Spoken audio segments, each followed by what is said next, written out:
Penciptaan iklim kelas dan pengembangan komunikasi di kelas. Iklim kelas merupakan keadaan lingkungan kelas yang terkait dengan kegiatan pembelajaran dan ditandai dengan interaksi komunikasi antara guru dan siswa ataupun sebaliknya. Bahkan siswa dengan siswa pun merupakan karakteristik kelas dalam mempengaruhi pengajaran dan proses pembelajaran. Nah, di sini tuh terdapat 3 jenis iklim kelas. Yang pertama itu iklim kelas dengan guru yang otoriter. Otoriter sendiri kan itu ketika guru menggunakan kekuatannya tuh untuk mencapai tujuan tanpa mempertimbangkan dampak pada anak didiknya, sehingga perkembangan kepribadian anak-anak itu akan dipaksakan untuk mempelajari materi yang dianggap penting untuk ujian dan masa depan karena ancaman dan hukuman, sehingga anak-anak itu dalam pembelajaran itu dituntut. Iklim kelas dengan sikap guru yang permisif, yaitu ketika guru membiarkan anak-anak berkembang secara bebas tanpa terlalu banyak tekanan, larangan, perintah, atau paksaan. Nah, pembelajaran yang selalu dibuat dengan cara yang menyenangkan sehingga guru tuh tidak menonjol dan selalu bersedia untuk membantu saat diperlukan saja. Nah, konsep ini tuh mengutamakan pertumbuhan pribadian anak, sehingga yang berkaitan dengan aspek emosional tuh dengan tujuannya agar anak tidak mengalami kegonjangan jiwa dan menjadi anak yang mampu menyesuaikan diri dengan lingkungannya. Yang terakhir itu iklim kelas dengan sikap guru yang real, di mana anak-anak diberi kebebasan tetapi juga diberi pengendalian, sehingga anak-anak memiliki banyak waktu untuk bermain secara bebas dan tidak diawasi. Nah, di sisi lain tuh anak-anak diberi tugas juga sesuai instruksi guru dan di bawah pengawasan guru. Pengembangan komunikasi di kelas merupakan kemampuan untuk berkomunikasi secara efektif. Itu sangat penting dalam membimbing anak-anak, terutama pada anak usia dini.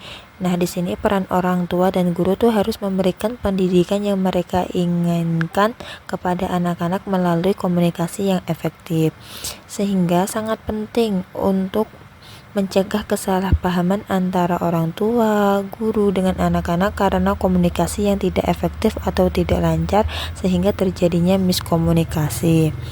Nah, di sini terdapat 4 faktor. Yang pertama itu faktor pemberian model yang baik untuk dicontoh oleh anak, yaitu anak membutuhkan model yang baik untuk dapat melafalkan kata dengan benar, sehingga dapat digabungkan dengan kata-kata lain yang menjadi kalimat.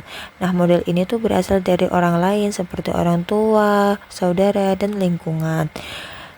Apabila anak tidak memperoleh model sehingga mereka akan menghadapi banyak masalah dan memiliki potensi untuk tidak bisa berkembang sebagaimananya orang normal.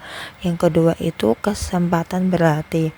Di sini tuh anak-anak yang kurang keterampilan dalam berbicara akan menjadi frustasi, sehingga seringkali mereka tuh marah karena tidak mengetahui atau tidak dimengerti oleh orang tua dan lingkungannya.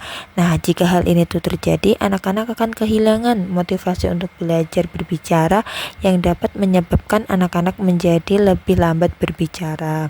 Yang ketiga itu motivasi belajar dan berlatih.